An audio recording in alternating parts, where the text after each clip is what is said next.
हरे कृष्णा दोस्तों, कैसे हैं आप लोग। उम्मीद करती हूँ आप लोग अच्छे होंगे। तो आज है सोमवार। और सोमवार का महत्व इसलिए बढ़ जाता है क्योंकि इस दिन हम भोलेनाथ की पूजा करते हैं। गौरापति पार्वती पति जो बहुत ही भोले हैं, जो थोड़ी सी पूजा करने से ही मन की इच्छाएं पूरी कर देते हैं। जी हाँ, भोलेनाथ बाबा जो देवों के देव है, महादेव है, फिर भी थोड़े से पूजन से ही जल्दी प्रसन्न हो जाते हैं। सोमवार के व्रत को लेकर मान्यता है कि इस व्रत को करने से भगवान शिव अपने भक्तों की मुराद जल्दी पूरी करते हैं। सोमवार का दिन भगवान शिव को समर्पित है, इसलिए इस दिन भगवान शिव की पूजा और व्रत करने का महत्व और भी बढ़ जाता है। यदि आप सोमवार के व्रत करते हैं तो आपको सोमवार का व्रत कथा पढ़ना बेहद ज़रूरी है, क्योंकि इसके बिना आपका व्रत अधूरा माना जाता है। तो इस वीडियो में हम जानेंगे सोमवार व्रत कथा के बारे में। देवों के देव महादेव बहुत ही भोले माने जाते हैं, इसलिए उनका एक नाम भोलेनाथ भी है। पौराणिक मान्यता अनुसार भगवान शंकर को प्रसन्न करने के लिए किसी भी तरह के खास विशेष पूजन की आवश्यकता नहीं होती, क्योंकि कहा जाता है कि वे तो भोले हैं और भक्त की मन से की गई क्षण मात्र भी भक्ति से वे प्रसन्न हो जाते हैं। अगर आप भी शिव की भक्ति और कृपा पाने के लिए भोले बाबा की पूजा करते हैं तो आप भी इस कथा को ध्यान से जरूर सुनिएगा। कहते हैं एक बार एक नगर में एक साहूकार था। उसके घर में धन की कोई कमी नहीं थी, लेकिन कोई संतान न होने के कारण वह बहुत दुखी था। संतान प्राप्ति के लिए वह हर व्रत रखता था और पूरी श्रद्धा के साथ शिव मंदिर जाकर भगवान शिव और माता पार्वती की पूजा करता था। उसकी भक्ति देखकर एक दिन माँ पार्वती प्रसन्न होकर भगवान शिव से साहूकार की मनोकामना पूर्ण करने का निवेदन किया। पार्वती जी के आग्रह करने पर भगवान शिव ने कहा कि हे पार्वती, इस संसार में हर प्राणी को उसके कर्मों का फल मिलता है और जिसके भाग्य में जो हो उसे भोगना ही पड़ता है।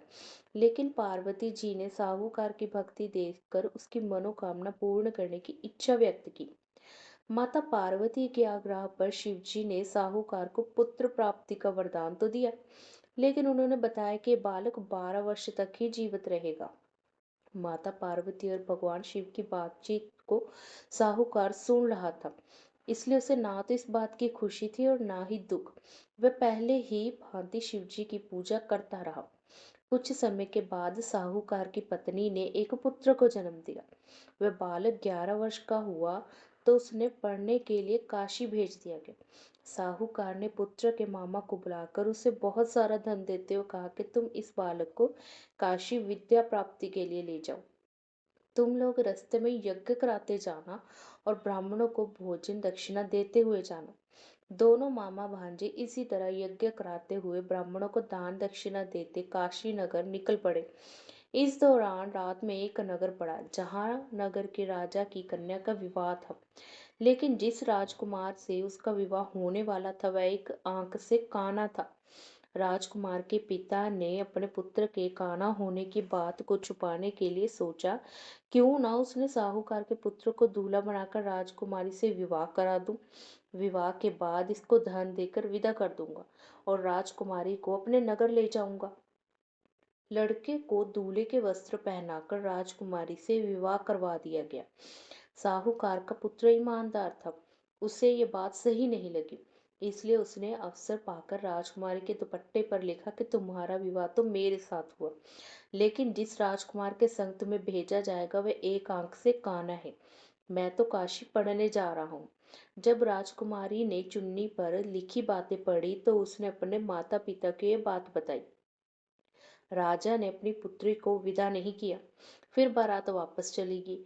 दूसरी ओर साहूकार का लड़का और उसका मामा काशी पहुंचे और वहां जाकर उन्होंने यज्ञ किया।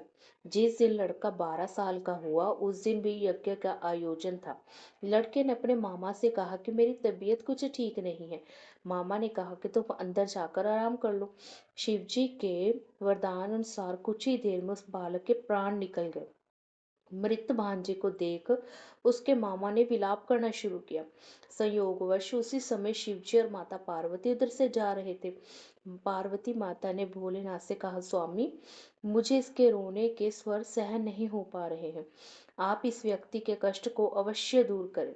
जब शिवजी मृत बालक के समीप गए तो वह बोले कि ये उसी साहूकार का पुत्र है जिसे मैंने 12 वर्ष की आयु का वरदान दिया था। अब इसकी आयु पूरी हो चुकी है, लेकिन मातृभाव से विभोर माता पार्वती ने कहा कि हे महादेव, आप इस बालक को और आयु देने की कृपा करें, अन्यथा इसके वियोग में इसके माता पिता भी तड़प तड़प कर मर जाएंगे।